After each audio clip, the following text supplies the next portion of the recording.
Conversas Cruzadas. Muito boa tarde. A economia portuguesa cresceu 2,8% no primeiro trimestre deste ano, depois de ter crescido 1,4% em 2016, deixando atrás uma preocupante anemia económica de mais de uma década. As previsões para o final de 2017 são de grande otimismo. A mais ambiciosa eleva mesmo a fasquia a 3,2%. Ainda assim, o crescimento tem vindo a acelerar, mas é insuficiente, claramente insuficiente, para fazer o país sair da pressão da dívida e também para solucionar desequilíbrios estruturais. Portugal tem uma das dívidas públicas mais elevadas do mundo, 130% do PIB, uma dívida pública que exige mais impostos ou menor investimento público e também um dos setores privados mais endividados, 172% do PIB, considerando empresas e famílias, o que limita a capacidade de investir para criar riqueza. Como colocar então a economia a crescer? É o tema para este Conversas Cruzadas, que hoje se desliga por uma vez da agenda diária e semanal e tenta projetar um olhar mais intemporal sobre o crescimento económico, chave da resolução de boa parte dos nossos problemas coletivos. Por ser uma emissão especial, temos a equipa completa, todos os analistas deste espaço reunidos. Dou as boas-vindas ao Dr. José da Silva Peneda, economista, ao professor Manuel Carvalho da Silva, sociólogo, ao professor Luís Aguiar Conraria, economista, e ao Dr. Nuno Botelho, jurista e empresário. Boa tarde a todos, muito obrigado pela vossa presença. Desde 2001, Portugal cresceu a um ritmo de 0,3% ao ano, longe das médias das economias avançadas e da média dos 16 anos anteriores, 3,8%, no caso português, entre 85 e 2000. Aqui já uma percentagem mais na linha da dos países desenvolvidos. Dr. Silva Peneda, comece por si. Porquê é que perdemos mais de uma década desde o início do século nesta luta pelo crescimento? Bem, já foi estudado, já foi analisado, tem a ver com situações de índole externa e tem a ver com os erros totalmente cometidos a nível interno. Os últimos dados são encorajadores, mas, desde logo, o último acontecimento, o procedimento pelo déficit excessivo terminou. Isso foi muito bom, em termos de confiança nos mercados, em termos de confiança nos agentes económicos, em termos de credibilidade externa e interna. O saldo primário vai ser positivo, 2,5%, é o maior de toda a zona euro, e a dívida pública a descer ainda que ligeiramente. Ora, quanto ao crescimento da economia, o importante é não só os números, mas a forma. E a forma como a economia tem crescido é uma forma, quanto a mim, interessante e positiva, e agora esperemos que seja sustentável. Porque ela cresce fundamentalmente por causa do ritmo das exportações, surpreendentemente, para muita gente, e o ritmo do investimento.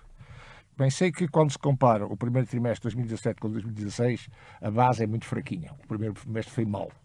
Mas tudo aponta que o segundo trimestre vai manter-se este ritmo, o que há aqui sinais claramente de que estamos a entrar numa fase em que o ritmo da pedalada parece manter-se constante em termos de futuro. No princípio não foi assim. No princípio havia uns sinais de confiança. Quando se anunciava que o crescimento ia ser base do consumo, do aumento do consumo. O aumento do consumo agora não está à cabeça, está o investimento, está as exportações, o que é bom, é um sinal de saúde da economia. Havia aquela ideia do imposto sobre sucessões e doações que morreu, que também era um sinal que não era muito positivo. E uma coisa que fala muito das reversões, eu tenho a opinião que estes resultados têm muito pouco a ver com as reversões. Pode ter alguma, mas as reversões não foram a causa destes resultados. Isto tem implicações de várias ordens, desde logo do emprego. O emprego cresceu 3%, mais do dobro da União Europeia, que é um sinal fantástico, e o desemprego teve a maior descida anual da União Europeia.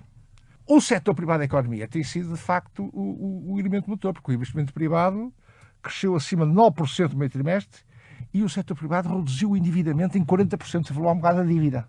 Pouca gente fala deste número, o setor privado reduziu o seu endividamento em cerca de 40%, o que é um número fantástico. E depois o setor bancário, parece que com os aumentos de capital que foram feitos, parece que estão a merecer a confiança dos mercados. É evidente que podemos agora meter aqui a política, eu não vou meter a política.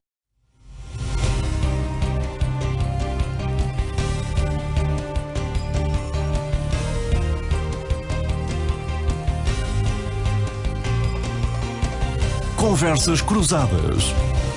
Muito boa tarde. A economia portuguesa cresceu 2,8% no primeiro trimestre deste ano, depois de ter crescido 1,4% em 2016, deixando atrás uma preocupante anemia económica de mais de uma década. As previsões para o final de 2017 são de grande otimismo. A mais ambiciosa eleva mesmo a fasquia a 3,2%. Ainda assim, o crescimento tem vindo a acelerar, mas é insuficiente, claramente insuficiente, para fazer o país sair da pressão da dívida e também para solucionar desequilíbrios estruturais. Portugal tem uma das dívidas públicas mais elevadas do mundo, 130% do PIB, uma dívida pública que exige mais impostos ou menor investimento público e também um dos setores privados mais endividados, 172% do PIB, considerando empresas e famílias, o que limita a capacidade de investir para criar riqueza. Como colocar então a economia a crescer? É o tema para este Conversas Cruzadas, que hoje se desliga por uma vez da agenda diária e semanal e tenta projetar um olhar mais intemporal sobre o crescimento económico, chave da resolução de boa parte dos nossos problemas coletivos. Por ser uma emissão especial, temos a equipa completa, todos os analistas deste espaço reunidos. Dou as boas-vindas ao Dr. José da Silva Peneda, economista, ao professor Manuel Carvalho da Silva, sociólogo, ao professor Luís Aguiar Conraria, economista, e ao Dr. Nuno Botelho, jurista e empresário. Boa tarde a todos, muito obrigado pela vossa presença. Desde 2001, Portugal cresceu a um ritmo de 0,3% ao ano, longe das médias das economias avançadas e da média dos 16 anos anteriores, 3,8%, no caso português, entre 85 e 2000. Aqui já uma percentagem mais na linha da dos países desenvolvidos. Dr. Silva Peneda, comece por si. Porquê é que perdemos mais de uma década desde o início do século nesta luta pelo crescimento? Bem, já foi estudado, já foi analisado, tem a ver com situações de índole externa e tem a ver com os erros totalmente cometidos a nível interno. Os últimos dados são encorajadores, mas, desde logo, o último acontecimento, o procedimento pelo déficit excessivo terminou. Isso foi muito bom, em termos de confiança nos mercados, em termos de confiança nos agentes económicos, em termos de credibilidade externa e interna. O saldo primário vai ser positivo, 2,5%, é o maior de toda a zona euro, e a dívida pública a descer ainda que ligeiramente. Ora, quanto ao crescimento da economia, o importante é não só os números, mas a forma. E a forma como a economia tem crescido é uma forma, quanto a mim, interessante e positiva, e agora esperemos que seja sustentável. Porque ela cresce fundamentalmente por causa do ritmo das exportações, surpreendentemente, para muita gente, e o ritmo do investimento. Bem, sei que quando se compara o primeiro trimestre de 2017 com 2016, a base é muito fraquinha. O primeiro trimestre foi mau. Mas tudo aponta que o segundo trimestre vai manter-se este ritmo, o que há aqui sinais claramente de que estamos a entrar numa fase em que o ritmo da pedalada parece manter-se constante em termos de futuro. No princípio não foi assim. No princípio havia uns sinais de confiança. Quando se anunciava que o crescimento ia ser base do consumo, do aumento do consumo. O aumento do consumo agora não está à cabeça, está o investimento, está as exportações, o que é bom, é um sinal de saúde da economia. Havia aquela ideia do imposto sobre sucessões e doações que morreu, que também era um sinal que não era muito positivo. E uma coisa que fala muito das reversões, eu tenho a opinião que os resultados têm muito a pouco a ver com as reversões. Pode ter alguma, mas as reversões não foram a causa destes resultados. Isto tem implicações de várias ordens, desde logo do emprego. O emprego cresceu 3%, mais do dobro da União Europeia, o que é um sinal fantástico, e o desemprego teve a maior descida anual da União Europeia. O setor privado da economia tem sido, de facto, o elemento motor, porque o investimento privado cresceu acima de 9% no primeiro trimestre e o setor privado reduziu o endividamento em 40%, se falou um bocado da dívida. Pouca gente fala deste número, o setor privado reduziu o seu endividamento em cerca de 40%, o que é um número fantástico. E depois o setor bancário, parece que com os aumentos de capital que foram feitos, parece que estão a merecer a confiança dos mercados. É evidente que podemos agora meter aqui a política, eu não vou meter a política, vou responder à sua pergunta, como é o futuro. A grande questão é como é que é possível manter esta dinâmica. E mais uma vez vou usar o ciclismo. Isto é como uma prova contra relógio por equipas, onde estás a pedalar a um ritmo e todo certinho, e não pode haver grandes invenções, é manter este ritmo. Ora, muitas vezes acontece que há um que puxa demasiado e estraga tudo, e a equipa é prejudicada no seu conjunto. Portanto, a questão é saber se esse ritmo não vai abrandar em termos de futuro, e se vai continuar a manter esta pedalada constante. Eu julgo que não se pode cometer erros. E há erros que, por exemplo, fazer todas as reversões de uma forma rápida, rapidamente. Eu tenho a impressão que isto que é um certamente, erro. Certamente é um erro. vamos explorar essa imagem, essa E metáfora depois, ciclística. outra coisa que eu queria falar, pouco. outro erro pode ser feito, depois poder falar sobre isso, é sobre o investimento público. Que tipo de investimento público? Vamos seguramente falar público, disso. e aí há uma série de recomendações importantes a fazer. Convoco já para o debate Luís Aguiar Conraria. Porque crescemos o que crescemos, Luís? Estás a referir ao porque crescemos neste primeiro trimestre ou o que crescemos desde 2000? Desde 2000. Portanto, o porque não crescemos. Não, essa é a pergunta fundamental. Tu referiste os valores, as taxas de crescimento muito elevadas que tivemos desde 86, foi quando aderimos à CEE, mas se recuarmos 40 ou 50 anos, nós fazemos parte dos grupos dos países que estão dentro dos milagres económicos. Já há livros de economia de crescimento que englobam Portugal no grupo dos países que são um milagre económico. Até 2000. 2000 para cá paramos. É difícil ter uma resposta fechada e simples a uma pergunta dessas, não é? Portanto, acho que nós ainda temos um peso grande do passado, e isso vê-se ao nível das poucas qualificações dos portugueses. Mesmo atualmente, se nós olharmos para a população trabalhadora média, incluindo todos, quer os mais novos, quer os mais velhos, os nossos níveis de qualificações estão muito mais próximos da Turquia ou do México do que dos alemães. Por exemplo, no caso da Grécia não é assim. No caso da Grécia tem qualificações académicas bastante superiores às nossas. Se olharmos para as camadas mais jovens, para as pessoas de 40 anos ou menos, isso já não é assim. O gap já foi... Portanto, o fosso já foi preenchido. Agora, é evidente, quando se está a falar de crescimento de longo prazo... A OCDE concluía recentemente que Portugal foi o país que mais avançou em matéria de qualificação nos últimos 15 anos, mas dos 25 aos 64 anos, apenas 47% concluiu o secundário. Ou seja, apesar de Portugal ter percorrido um longo caminho em matéria de educação e de qualificações, há ainda um longo trajeto a percorrer. Mas é que há um longo trajeto a percorrer, mas a verdade é que não há muito que possa ser feito a não ser esperar que o tempo passe. Quer dizer, se as pessoas que têm 50 anos e que tiveram a educação que tiveram, claro que podem fazer alguns cursos à noite. A Universidade do Minho, onde eu sou professor, nós temos cursos noturnos. Na minha escola de negócios internacionais temos o curso de contabilidade, de marketing, mas a verdade é que isto não é a mesma coisa. Fazer formação quando se é adulto e quando se está a trabalhar e quando se tem filhos não é a mesma coisa que fazer a formação aos 18 anos. Há tempos para tudo, não há volta a dar. E na educação, é um bom exemplo, se calhar, do que é o mais fundamental quando pensamos no crescimento a longo prazo. E, nesse aspecto, penso que haverá algum consenso nacional. A aposta na educação, que tem dado bons resultados, apesar das políticas com tantos zigue-zagues, tem dado frutos. E nós vemos que os nossos níveis, nos testes internacionais, têm melhorado bastante. E isto é engraçado, não é? Porque uma pessoa, sempre que ouve os partidos que alternam no poder a discutir a educação, parece que estão em desacordo em tudo. Qualquer um que lá vá faz uma série de reformas sem grandes estudos, sem grandes justificações. Isso aconteceu antes com o Nuno Kratos, está a acontecer agora com o atual governo. Portanto, apesar de tudo, é uma política de zigue-zagues. Mas as coisas têm corrido mais ou menos bem. Portanto, não deveria ser muito difícil encontrar um consenso. Se isto está a correr bem, apesar de todos os zigue-zagues, quer dizer que se está a fazer zigue-zague à volta do trajetória certa. Portanto, não devia ser muito difícil encontrar um consenso. Deixa-me só, antes de passar a palavra, deixa-me só fazer aqui uma questão do curto prazo, longo prazo, que eu acho que é importante. Silva Peneda falou bem na questão de nós crescemos no primeiro trimestre bastante, e isso é ótimo. Traduziu-se também numa grande quebra do desemprego. Fantástico. Mas a nossa produtividade não aumentou muito. A produtividade por trabalhador e por capital, também é importante referir, quando se fala em produtividade, não está só a falar de trabalhador, também se está a falar do capital. A produtividade não aumentou muito. Ou seja, nós temos para já espaço para crescer à custa da redução do desemprego. E se esse desemprego continuar a reduzir-se, como esperamos, daqui a uns anos, para crescermos, sem ser à custa da produtividade. Manuel Carvalho da Silva, seja bem-vindo. E aí é uma estratégia diferente. Ao nosso convívio mais presencial. Que razões, do seu ponto de vista, explicam que Portugal tenha crescido tão pouco ao longo, sobretudo a partir do ano 2000? Como é que estes foram fatores externos e fatores internos, como é evidente?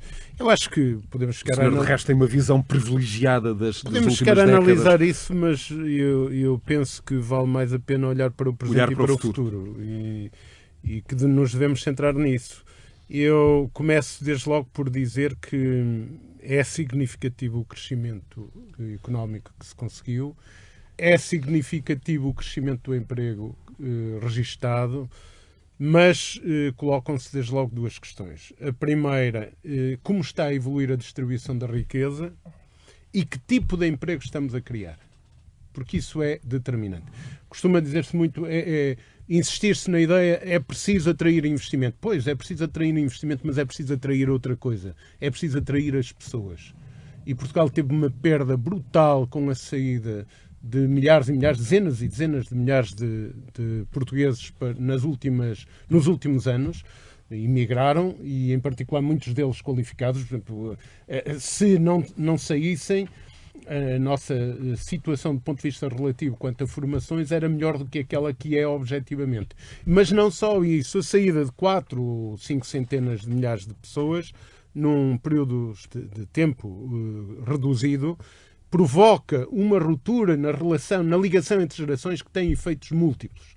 E, portanto, eu nestes dias estive numa escola profissional em Vila Verde, estive no Politécnico de Viana do Castelo, e um dos apelos que fiz, e filo até em resultado de uma pergunta que me foi colocada por um aluno de mestrado em Viana do Castelo, é este: nós temos que dizer à juventude: preparem-se para um mundo global, preparem-se para circular, adquiram as competências necessárias a uma sociedade que tem dimensões de competitividade, e já lá vou à competitividade se tiver tempo no decorrer do programa, mas que está aí a exigir concorrências complexas. Mas preparem-se e façam Erasmus e circulem e conheçam países, etc. Mas vamos a um combate para continuarem no país. Nós precisamos de fixar os jovens portugueses em Portugal e de encontrar na matriz de desenvolvimento do país condições para integrar tudo aquilo que é a capacidade de formação que temos, a capacidade das escolas que temos, etc. Porque temos déficits a corrigir, mas temos muito boa formação e temos muito boas escolas em Portugal. A segunda observação é, cuidado, mas agora como é que vai ser isto? E há um meu amigo que é comentador político, que há poucos dias dizia-me: estão esgotados os assuntos políticos. Os ouvintes podem saber o nome, não? É melhor não dizer. Estão esgotados. Não, está esgotada uma certa abordagem. É preciso fazer outra abordagem de problemas. Eu estava a dizer, por exemplo, os novos contratos de trabalho.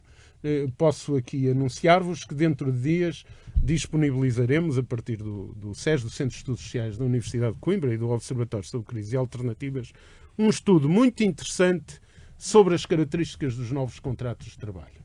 E assusta. Quando falamos em novos contratos, falamos nos contratos celebrados entre outubro de 2013 e agora 2017. Portanto, a partir da saída daquela lei que estabeleceu aqueles 3 instrumentos de apoio, os regimes com participação para os empregados, né? E a média salarial dos novos contratos, que tem uma rotação espantosa, apenas cerca de 1/3 dos contratos criados se fixaram, 2/3 evaporam-se, e não estão aí contabilizados os contratos de duração de menos de 2 meses a partir de 1 de janeiro de 2016, que são 25% do global dos contratos. Isto assusta.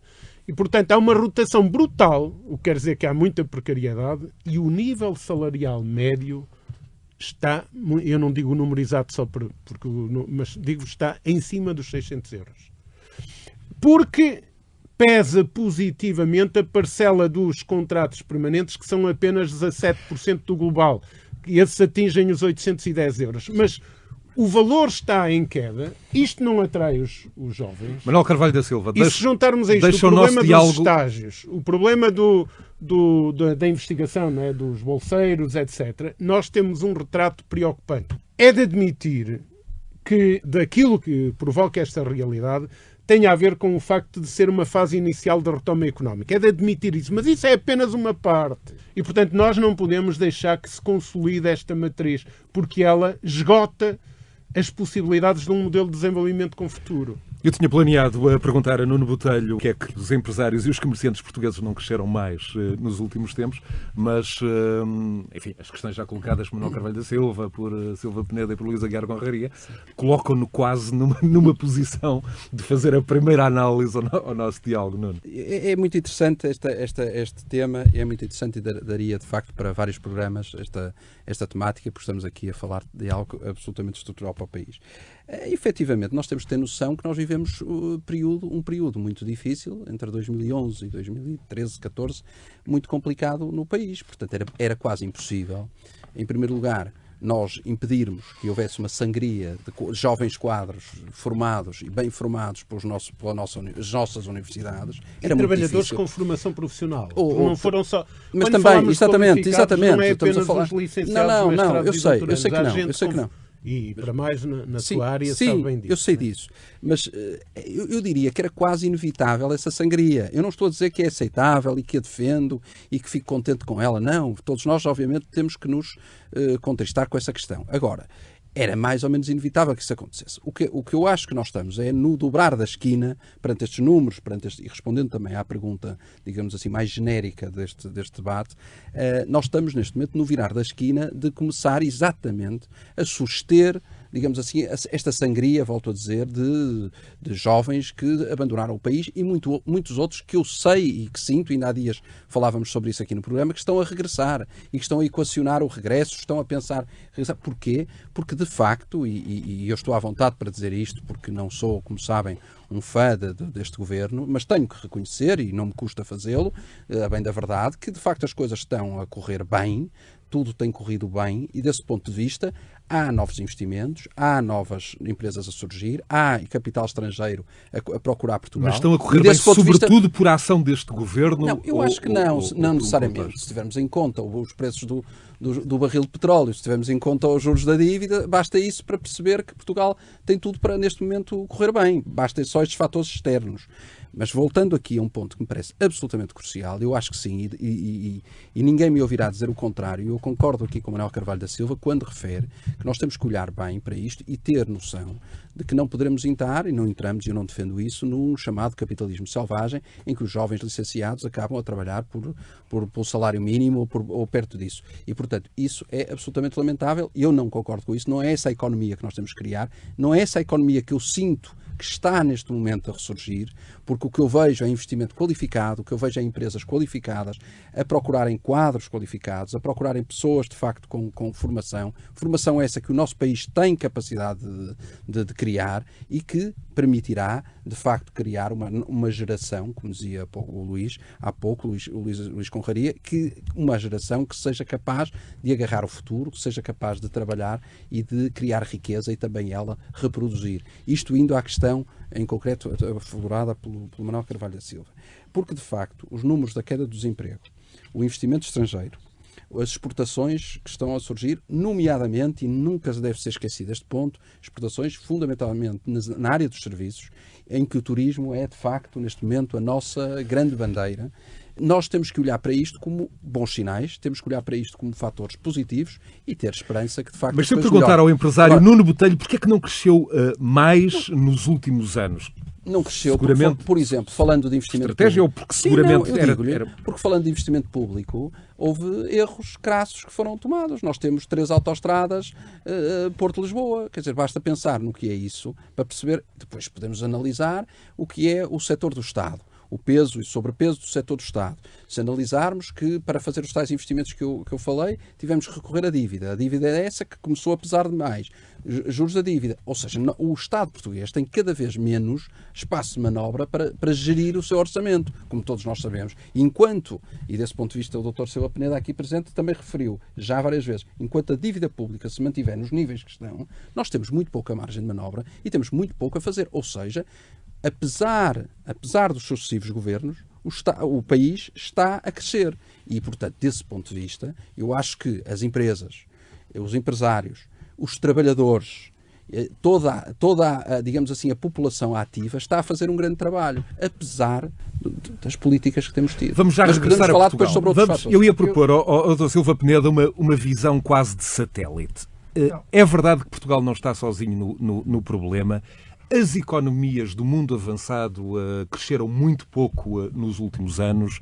Há teóricos que se interrogam mesmo se o Ocidente não terá, num certo sentido, mesmo de estagnar, de aquelas taxas de crescimento dos anos 60, dos anos 70, dos anos 80, são irrepetíveis. Há quem põe em causa até os valores do mundo ocidental, etc. E que diz que o Ocidente agora vai trocar-se para a China. E quando vemos o Presidente da China a falar do liberalismo económico agora e o Presidente dos Estados Unidos a falar do protecionismo económico, estranharia como é que o mundo está a mudar.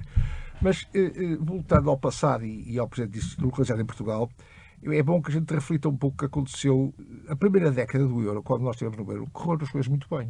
Começaram a correr mal a partir da altura, porque eu acho que houve uma ilusão coletiva, nacional, e em vez de termos juízo, não tivemos juízo nenhum. Patifámos dinheiro sem qualquer tipo de lógica. Eu julgo que, e bem ao de cima, aquilo que é evidente, é a falta de competitividade da nossa economia. Nós fazemos investimento, incluindo no setor privado, perfeitamente errado do ponto de vista estratégico. A aposta no imobiliário foi excessiva e a competitividade, depois quando vêm os problemas, normalmente as pessoas falam da competitividade e associam isso ao custo de mão de obra, quando a competitividade tem a ver com isso, mas tem muito pouco a ver com isso, tem muito mais a ver com outro tipo de fatores, de logo a energia e até os próprios erros de investimento, o crédito, etc. E o melhor também crescimento com aqui de um ponto, aliás a OIT tem falado disso também, já tem relatórios sobre isso, e a OCDE, que é o problema do conceito de trabalho, está a mudar. Eu acho que mesmo do ponto de vista jurídico e estatístico ainda não estamos no meio de uma revolução tecnológica com múltiplos desafios. Tudo isso, o conceito de trabalho está a mudar. A tecnologia é apenas uma componente. E ele pôs aqui a componente da formação profissional, é verdade, porque com contratos de trabalho precários, como é que se pode uma empresa apostar na formação profissional quando a rotação dos trabalhadores é enorme? As empresas só apostam na formação profissional dentro da empresa quando há uma ideia de perenidade em termos de ocupação. Ora, a competitividade, como diz o Correria, é importante que seja nos bancos das escolas, que se pode aprender a formação e aí, mas hoje a formação é muito ao longo da vida ativa, porque as coisas mudam muito rapidamente. E as nossas empresas não estão ainda preparadas, nem mentalmente, nem estrategicamente, tirando algumas exceções de meia dúzia de empresas, ou duas empresas, ou duas se quiserem, mas o nosso tecido económico é baseado em pequenas e médias empresas. E aí não há esta lógica. Mas já não há uma mudança geracional no empresariado, ou seja, uma nova geração de gestores, às vezes até em continuidade familiar, com outra preparação, mais qualificados, menos receio do futuro. E isso não justifica boa parte do sucesso nas exportações, por exemplo? Com certeza que explica, mas a dimensão ainda é muito reduzida. Para nós aumentarmos a competitividade a nível global, correria nisso. A produtividade ainda não mas o problema da produtividade não é um problema nacional. Se a teoria sobre as tecnologias e outros fatores que alteram as condições de produção fossem verdadeiras na dimensão absoluta com que são apresentadas, por exemplo, os Estados Unidos tinham tido um crescimento imenso de produtividade e não tiveram. Vamos mais longe. Isso é verdade, mas deixa-me acabar. Portanto, não tenhamos em conta a produtividade e é preciso ter muito em conta, mas com realismo. Eu estou a ser realista, porque a própria OCDE diz claramente que esta evolução da economia digital tem provocado até desigualdades de rendimentos. Claramente, porque as pessoas mais bem qualificadas vão para cima e a grande massa fica cá em baixo. Portanto, há aqui evoluções. A chamada uberização não aumenta nada a produtividade. Claro. Isso é uma treta. Portanto, é preciso atender a fatores que estão a acontecer, que do ponto de vista social e de equilíbrios sociais, é preciso alguma atenção e algum cuidado relativamente a isso. Nós já tínhamos falado da visão satélite. A Europa tem dado ultimamente alguns... da Lua. Não é da Lua. Agora já podia ser de Marte. A Europa tem dado alguns sinais agora positivos, mas está longe de ter os instrumentos adequados para enfrentar o mundo que se avizinha. Eu acho que nós temos muito que agradecer à Europa, o que ela fez por nós, em termos de valores, em termos de tanta coisa, e nós portugueses beneficiámos muito com a adesão da União Europeia, não está em causa. Mas perante esta nova realidade que surge, a Europa precisa de, muito rapidamente, começar a levar a sério, por exemplo, as propostas do Sr. Macron. julgo que era importante que a Europa levasse a sério as propostas. Eu subscrevo as propostas de Macron, completamente. E tem de levar a sério também as propostas do Ministro Centeno, ainda recentemente, há cerca de 2 semanas, num artigo no Diário Público. Não são novidade essas propostas. A nível europeu essas propostas circulam. Não são novidade relativamente à necessidade da União Bancária, do Fundo Europeu de Garantia de Depósitos, mesmo aquela ideia do subsídio de desemprego, haver uma espécie de mutualização do subsídio de desemprego, tudo isso são ideias que vale há muito tempo lembrar circulam. Que foi, quando o José Seguro falou nisso, foi muito gozado por muita gente por ter dito isso e na verdade foi... Ele referiu-se também, o Ministro Centeno, à União Bancária, Fundo Europeu, Garantia de Depósitos. Eu fui antes, quando estava no Parlamento Europeu, mas não tive tanta visibilidade com ele. É a líder a criação do Tesouro Nessa altura Comum. não fez essa declaração aqui no Conversas Cruzadas? Não, a criação do Tesouro Comum. Não, quando foi dos eurobondos, fiz primeiros a falar dos eurobondos, também já lá há muitos anos. Uma entidade única gestora da dívida pública a nível da União Europeia, tudo isso são ideias que vão num sentido federalista, se quiserem, da União Económica Monetária, mas eu parece-me essencial. Vamos ver se agora, com as eleições alemãs e o que é que vai acontecer a seguir, se há condições ou não. Parece que há sinais de haver condições para que a Europa, finalmente, possa completar a construção que iniciou um dia, que foi a União Económica Monetária, mas que não acabou. Isso, para mim, é decisivo em termos de futuro, não só da Europa, mas também do nosso país. Silva Peneda falou aqui de condicionantes externas. Luís Aguiar Conraria, Manuel Carvalho da Silva, Nuno Botelho. Que instrumentos tem Portugal ao seu alcance para contrariar estas condicionantes externas? Estas pressões negativas que possam vir eventualmente dos mercados e que possam vir também da própria condução da política económica da União Europeia. Antes de responder a isso, deixa-me só dizer aqui um ponto. Eu concordei na generalidade com tudo o que foi dito até agora. Houve só um ponto em que eu não concordei, portanto gostaria de chamar a atenção. Os primeiros 10 anos depois da adesão ao euro, acho que correram mal, não correram bem. Portugal desde 2000 deixou de crescer. Se nós olharmos para as taxas de crescimento entre 2000 e o ano da crise, quando começou a crise... Quando é que aderimos ao euro? Em 99, não é? As taxas de crescimento é na casa de 1,5%, que é uma coisa perfeitamente medíocre comparado com os 4,5% de média dos 40 anos anteriores. Há vários trabalhos de João Ferreira do Amaral sobre isso que provam o negativo da coisa. Não, aí não concordo consigo. Ele tenta provar que a culpa é do euro, eu não acho que a culpa seja do euro, acho que é mais coincidência do que outra coisa, mas pronto, mas isso de facto é um debate que está em aberto. Certo. Isso é um debate.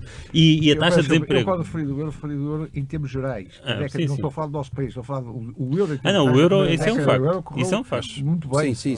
Não. Mas em Portugal não correu. Não, volto a dizer, não. Está a falar a nível global. Não, mas mesmo se olhar para o euro 15, se olhar para os 15 países do euro, desde 2000 que as taxas de crescimento são baixinhas. Não, de facto, eu acho que as taxas de juros muito baixas disfarçaram. Mas eu, por exemplo, agora voltando a Portugal, a nossa taxa de desemprego desde 2000 está sempre a crescer. Agora, no ano 2000 era abaixo de 5%, portanto dá para crescer devagarinho e uma pessoa não vai dar de conta. É como o sapo que é posto numa tigela com água a aquecer e não dá conta que a água vai aquecendo. Até claro, depois veio a crise e bateu-nos com força. Mas em relação ao que estavas a perguntar das condicionantes externas, nós temos muitas coisas internas por onde melhorar. E, portanto, eu sou muito mais favorável a discutirmos aquilo que... Era justamente esse o ponto. Exato. E portanto, aqui o Carvalho da Silva referiu a questão do... Condicionantes internas, Luís, mercado de trabalho, mercado imobiliário do país, serviços públicos, justiça, contratos, mundo sindical, serviços bancários... Por onde começar? O mercado de trabalho, neste momento, em Portugal, é um mercado de trabalho já muito flexível.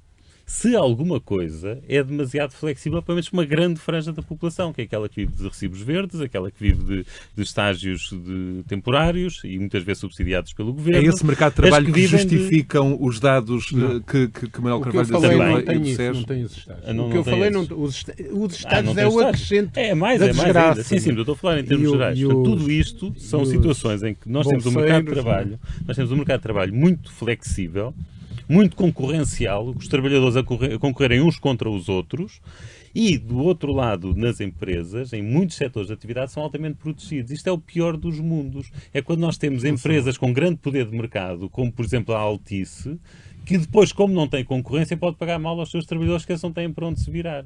Portanto, nós trabalhámos muito durante estes anos em criar um mercado de trabalho muito concorrencial, muito flexível. O concorrencial são tudo palavras para dizer o mesmo, mas esquecemos de aumentar a concorrência entre quem contrata os trabalhadores. Isso gera uma situação de desigualdade que se traduz nisso e traduz-se numa redução da repartição do rendimento relativamente, portanto, uma alteração da repartição do rendimento desfavorável aos trabalhadores e que se tem vindo a verificar e que os anos da Troika acentuaram. Apesar disso, tem a ver com a crise que sofremos.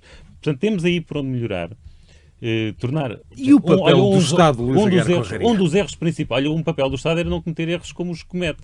Eu concordo muito com o Nuno Botelho quando diz o país cresceu apesar dos governos. É mesmo isso. Se nós olharmos, por exemplo, neste momento, um dos maiores erros que nos vai condicionar para os próximos 40 ou 50 anos é o monopólio dos aeroportos. Por exemplo. Todos os aeroportos, neste momento, são geridos pela mesma empresa. É verdade. Em vez de serem em forma concorrencial, e mais, e novos Julgo aeroportos. que o aeroporto da Madeira tem, apesar de tudo, maior autonomia. Que eu saiba, não. Que eu saiba, nada de relevante, e esse está lá fora, portanto, também está lá fora no sentido de... é o Estado que gera. Não entra em concorrência. Não, é o sentido físico. Mas pior que o monopólio público, só o monopólio privado. Eu aí estou de acordo consigo. É que é preciso não misturar as coisas. E se fizer um novo... Eu concordo desse ponto de vista. Eu, por acaso... Para isso, mais valia ficar na esfera pública. É evidente. Estamos todos de acordo. E um novo aeroporto é regulador. Um novo aeroporto seja feito, de acordo com o contrato de concessão, continua a pertencer. Continua. Não há volta a dar. Como o novo aeroporto continua a ser refere-te ao Montijo ou eventualmente ao Montijo. Montijo. Qualquer um que lembres. Até um que se faça em Braga. Se fizer um em Braga, vai ser já o aeródromo da Palmeira. Não, são eles que vão pagar. Estou a falar de aeroportos comerciais.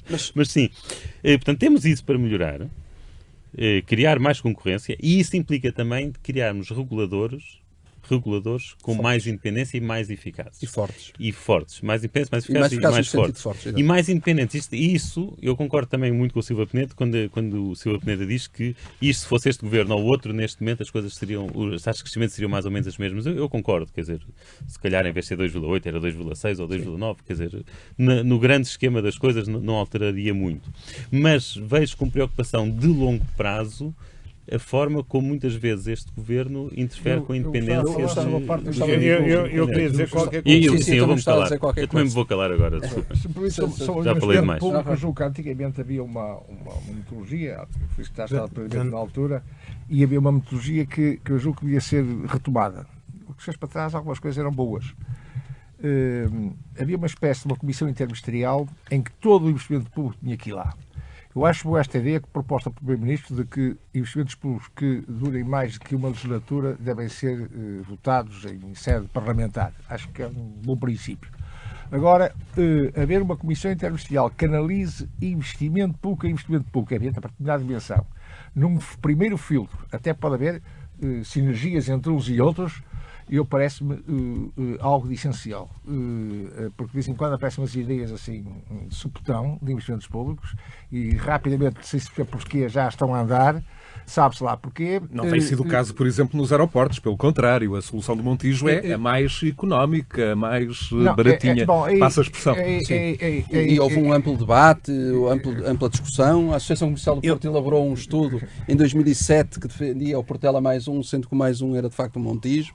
Portanto, desse ponto de vista, não há dúvida, foi um tema que foi amplamente discutido. E bem, a meu ver. Uma comissão interministerial de alto nível, composta por representantes de vários ministérios, em que se filtrasse e se analisasse realmente o custo-benefício de cada investimento público per si, antes de entrar no Orçamento de Estado, parece-me que isso seria uma atitude higiênica e preventiva importante. Meus senhores, mas não se falou aqui ainda de termos Estado a mais. O papel do Estado, a forma como... Eu vou falar que temos Estado a menos. E já agora... Eu digo que tenho Estado a mais e posso depois também falar. Depende da visão. Já lá vamos. Mas eu gostava de fazer aqui uma observação. A gente põe muito enfoque no crescimento. Nós devemos pôr mais enfoque no desenvolvimento da sociedade, no desenvolvimento das condições dos seres humanos. Essa é que é a questão, voltar-nos para aí. Porque há um rodopiar sobre também as aquele questões. fator da produtividade que o Luís levantava. Sim, mas a produtividade é um tema que até podemos abordar num outro programa, porque por exemplo, quando se fala daquilo que está aí com maior de novo produtividade, em relação ao trabalho, mais cedo para casa, passar mais tempo com a família. Isso é outra coisa. É discutir o trabalho e o não trabalho, é discutir novas concepções de tempo ativo, é discutir o futuro do trabalho e como é que ele se regula. Isso é outra coisa. E a relação entre o trabalho do futuro e a produtividade. Podemos falar disso, claro que também se chega... Quando as três grandes interrogações que surgem quando se fala, não é, da tecnologia como variável exógena que se sobrepõe a tudo, a interrogação sobre o fim de trabalho ou o fim de trabalho assalariado tem que ser complementada por outro, que é e o crescimento, o que é que vamos fazer a isto? E o que é que resulta do crescimento económico com mais ou menos tecnologia, do ponto de vista de produtividade, do ponto de vista de distribuição da riqueza, do ponto de vista das condições de vida das pessoas. Mas permitam-me insistir numa coisa que passou aqui ao de leve. É verdade que há um conjunto de fatores que nos conduzem a esta situação, neste momento, a esta situação positiva que se está a viver, há perspectivas de mais investimento, há algumas boas iniciativas de investimento em Portugal, mas houve fatores externos e internos. Por exemplo, na mudança da matriz de desenvolvimento do país, é bom que observemos um bocado a questão do turismo. Porque o turismo está a pesar muito. O turismo em algumas regiões do país está a fazer uma reconfiguração total do trabalho e do emprego. Os perfis mudam-se a uma velocidade. No interior, inclusive no interior, com alterações que têm muito mais impacto imediato do que as tecnologias vistas per si. Exatamente. As tecnologias surgem integradas em tudo isto, como deve ser. E, portanto, nós temos que ver isso, temos que ver como é que aquilo que ainda está de podre no sistema financeiro não contamina o país, temos que ver as questões europeias, o Silva Penedo de alguma forma falamos já chamou aqui pouco a atenção da banca também, mas... das coisas, mas dizia eu que, voltando para as questões internas, e isto responde à questão de mais Estado, menos Estado, onde é que... agora sim senhor, isto é positivo... Até agora alguns diziam, não vai ser positivo, vai ser um desastre. Uma das coisas boas que o país tem é a confirmação de uma boa solução política de governação. Ainda ontem recebi um telefonema de um amigo que está noutro continente a dizer-me eu quero ir em julho em Portugal, e é um indivíduo que estuda as sociedades, quero ir porque há coisas que estão a ser observadas de fora e, portanto, um governo que traçou um rumo, eu não estou de acordo com tudo. O Sr. Benoît Hamon veio aqui, o Pedro Sánchez... Nem de perto nem de longe, mas deixe-me lá terminar, nem de perto nem de longe, estou de acordo, mas tomou um rumo, as coisas são reacertadas pelas dinâmicas da sociedade. Agora, há resultados nisto, mas quando passamos para os problemas, não é? O tipo de emprego, nas reconfigurações institucionais que foram feitas, aquelas que atingiram o trabalho e o emprego são as que nos comprometem mais o lastro para o futuro. A prestação de serviços sociais. Por exemplo, nós precisamos e temos condições de melhorar na saúde, e julgo que há uma preocupação para aí. Sim. Na segurança social é preciso uma discussão profunda e resolver as coisas. Na educação. Se me permite... E, portanto, isto não convida a menos Estado no conceito que aí é usado. Gostava de dizer qualquer coisa também, se me deixassem. Estávamos aqui a falar, a Madonna também veio a Portugal, quis conhecer Portugal e isso é positivo. Agora sou eu a brincar um bocado com a coisa. E quer ficar, comprar casa. Simbólicas, isso é bom, mas isso é bom. Isso também é bom para o país. Nós vemos é brincar. Mónica Bellucci, aparentemente. Mónica Bellucci já cá está. O Luís Conraria queria que ela fosse para Braga, mas ela não se deixou seduzir por Braga, mas de qualquer maneira. Agora, falando a sério. Isso tem mais a ver com o Benfica, provavelmente, para o filho. Isto tem um impacto enorme. Tem muito impacto. Mas deixem-me falar. Deixem-me agora falar. O Sacha Bon. Eu acho que, desse ponto de vista, há, claramente, no meu entender, Estado a mais.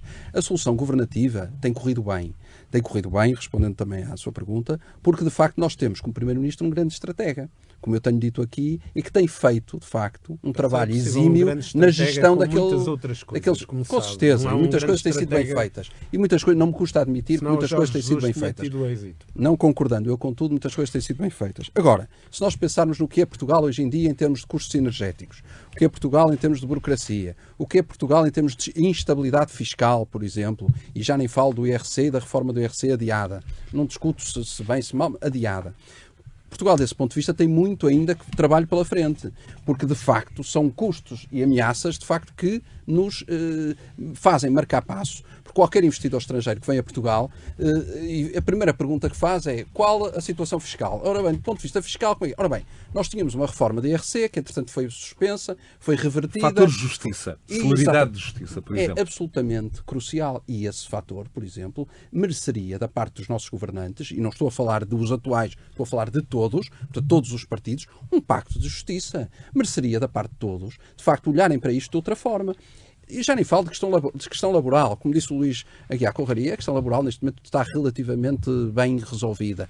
É evidente que há injustiças laborais que nenhum de nós as defende. Agora, se pensarmos, ou eu pelo menos não as defendo enquanto empresário, não posso compactuar com isso. Agora, do ponto de vista da segurança social, do ponto de vista da saúde, do ponto de vista da educação, o Estado tem de facto a obrigação, neste momento, de se repensar, de se reestruturar, sentarem-se à volta de uma mesa e tentarmos encontrar aqui consensos para evoluirmos, porque o nosso país precisa de gente que tenha capacidade de aprendizagem e para isso a educação tem que funcionar de outra maneira, a justiça tem que funcionar de outra maneira, ou seja, os órgãos centrais de um Estado, em que eu defendo que o Estado deve manter a sua total intervenção, devem trabalhar e devem atuar de forma... E a agenda de reformas que ciclicamente tem sido proposta a partir do exterior? Tirem a palavra, eu acho que Bruxelas, a palavra FMI, reformas OCDE... deve ser abolida porque já há um grande consenso que essa palavra tem uma mistura... Mas ainda não há muitos dias, Rui Ramos defendia que o déficit do Estado português representa simbolicamente o barómetro da vontade dos países do Norte da Europa em continuarem a ajudar, a financiar o Estado português, o país que não tem acesso aos mercados sem o guarda-chuva do BCE. Como é que olham? O Luís tem estado particularmente ausente do debate. Tenho estado ausente, pensava que tinha falado demais. Não, é um facto que nós não temos acesso aos mercados, pelo menos a taxas de juros razoáveis, sem o chapéu, sem a proteção do Banco Central Europeu. Isso é um facto, isso faz parte. Estamos dependentes de 3 agências de rating norte-americanas. Não, nós pior do que os outros. Não, é canadiana. A canadiana. Sim, no sentido em que está no lixo, estamos dependentes da DBRS. Só uma observação para desenvolver, mas o funcionamento do BCE não é determinado por nós. Quer dizer, aquilo que foi, por exemplo, a posição que nos foi altamente favorável de descomprimir um bocado a austeridade não foi pelos nossos lindos olhos nem pela reivindicação dos portugueses, é por um interesse geral da União Europeia. Concordo plenamente com isso, mas também acho que Portugal, quer dizer, eu acho que o grande argumento do Banco Central Europeu para intervir como acabou por intervir foi dizer que a estabilidade do euro, uma das missões o pessoal costuma falar muito do BCE como tendo como missão única a taxa de inflação de 2%, mas não é só isso, também tem como missão a estabilidade do sistema bancário e a estabilidade do euro. E o argumento de que a partir deste momento o euro está em causa, a estabilidade bancária está em causa e, portanto, nós vamos intervir desta forma, eu aí acho que Portugal contribuiu um bocadinho para os problemas que, apesar de sermos pequenos, criámos problemas grandes. Nós, a Grécia, é que se Portugal fosse uma nova Grécia, a seguir tínhamos a Itália e a Espanha. Eu não sei quais foram as influências dos conselheiros, tipo José Silva Peneda e outros. Ora, vamos já dizer. José Silva Peneda, conselheiro do Sr. Juncker. Não, é que... Estou a falar do que é preciso fazer e o que é preciso fazer. Eu julgo que nós temos aqui uma dificuldade enorme. É que estas ideias podem ser muito interessantes, mas nós portugueses temos uma grande incapacidade de pensar a médio e longo prazo.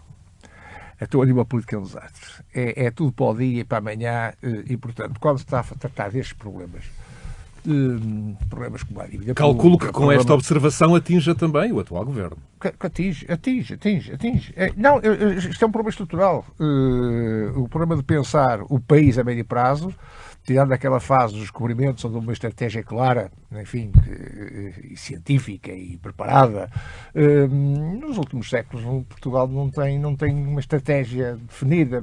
O desastre que foi em África, entramos na União Europeia... Mesmo assim, como agora, há sinais, por exemplo, para mim é muito importante, por exemplo, que os países do sul da Europa agora reúnam-se e tenham uma posição comum que há 3 anos era impossível pensar que isso podia acontecer.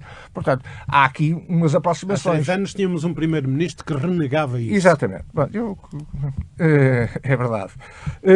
E, portanto, há neste momento umas aproximações. O próprio primeiro-ministro espanhol, faz agora propostas acerca de modificações da União Económica e Monetária muito parecidas com aquelas que eu disse aqui. Portanto, há realmente sinais evidentes. Agora, Portugal tem que fazer um esforço em termos de resolver alguns problemas importantes. Por exemplo, um problema de desequilíbrios regionais e desequilíbrios salariais. Isto não se resolve com Marinha de Condão. Meus senhores, estamos a chegar ao fim do nosso tempo. Eu apelava a uma intervenção, enfim, tão sucinta quanto possível de cada um. E o Dr. Silva Peneda já deu o mote numa coisa... E falta a falar de demografia. Estaremos de acordo. A transformação necessária da economia levará tempo. Eu acho que isso vai não levar se altera tempo, de um dia para o outro. Vai levar tempo e, de facto, mas há muita coisa que já foi feita. Há pouco Manuel Carvalho da Silva falava bem do turismo, como eu falei anteriormente, mas se pensarmos no que é a realidade no mundo agrícola português e como se tem transformado nos últimos anos, Portugal em 2020 vai ser autossustentável em termos agrícolas. Isso nunca aconteceu na nossa história. Isso é algo que nos deve fazer refletir e pensar que, de facto, isto é importantíssimo para o desenvolvimento e para combater as assimetrias regionais existentes, em que hoje em dia o interior está pejado de gente que investe e que está a trabalhar na agricultura. Os agricultores de hoje são outras pessoas, são outras, no bom sentido, são trabalhadores diferentes, requalificados, e isso significa que o nosso país tem muito por onde andar, se falarmos nesse setor. Outros setores tradicionais, que eu tenho falado aqui, os têxteis, o calçado, a forma como se reconverteram, e eu quero acreditar que isso é um início de um caminho que nos vai levar a algo melhor e a um crescimento maior. Com maior crescimento vamos ter mais produtividade, tendo maior produtividade vamos ter maior rendimento, e tendo maior rendimento os trabalhadores portugueses também ganharão mais. Apelando ao seu poder de síntese. Eu disse, fala-se muito em atrair investimento, é preciso atrair as pessoas, e desde logo as que cá estão. E eu acho que nós devemos preparar os jovens, mas prepará-los também para uma participação cívica forte e para dizer não abdicam deste país, não abdicam do seu país. E lutarem para que, por exemplo, problemas como é a qualidade do emprego e o tipo de trabalho que devemos ter, eles intervirem nela, serem ativos neste processo. Eu julgo que este aspecto é absolutamente fundamental. E depois sermos ambiciosos e, portanto, procurarmos ter uma exigência de políticas que nos melhorem o nosso nível de vida do ponto de vista Luís Aguiar geral. Conraria, a nota final, a síntese final a partir da academia. Não, uma nota final e tão otimista quanto possível, também para terminar este programa num bom tom. Entre 1950 ou 1960 e o ano 2000, nós fomos os países que mais cresceram no mundo. E isto com visão de curto prazo, com revoluções pelo meio, com choques petrolíferos, com guerras. Nós fomos dos países que mais cresceram no mundo nesses 40, 50 anos. E de facto tivemos uma pausa de 15 anos. Se agora começarmos a crescer com uma população cada vez mais qualificada, se conseguirmos atrair população qualificada estrangeira que consiga suprir as necessidades deste país, porque de facto a questão demográfica que nós hoje não discutimos é um problema grave, não há grandes motivos para não sermos otimistas em relação ao futuro. Nós ainda estamos muito abaixo. E por aqui fica esta emissão do Conversas Cruzadas. José da Silva Peneda, Manuel Carvalho da Silva, Luís Aguiar Conraria, Nuno Botelho, de regresso de hoje a 8 dias. A continuação de um bom dia. Conversas Cruzadas.